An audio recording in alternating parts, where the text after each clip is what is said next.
Hey pals, what up? Welcome to Snor's Kitchen. Today we're making fettuccine with crispy chicken. Ooh. What up? This is Snor's Kitchen.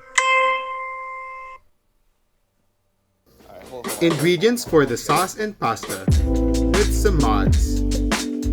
1 pack fettuccine, 1 pint heavy whipping cream, 2 tablespoons of vermouth, half a cup of Parmesan cheese, 1 cup Mexican sport cheese, white pepper, cilantro and Thai basil, minced garlic, cayenne pepper, Italian seasoning, and olive oil.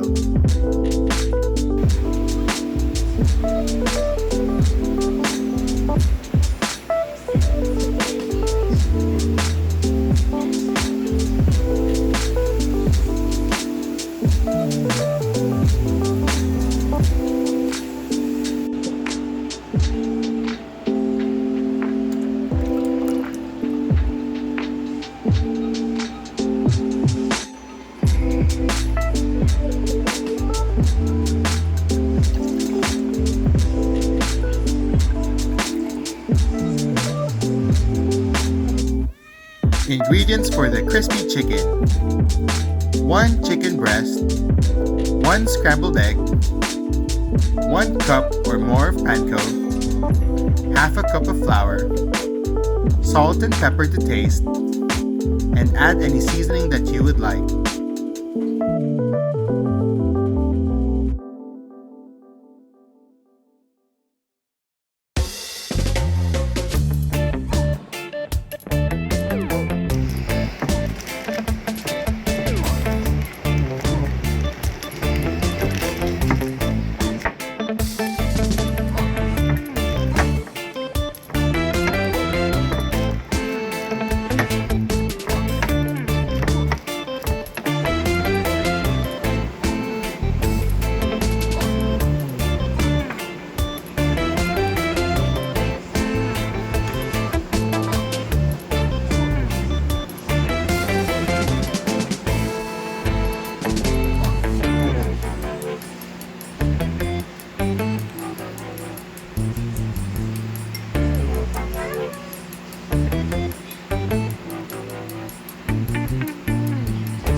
Thanks for watching. Be a pal, like this video, subscribe for more Snor.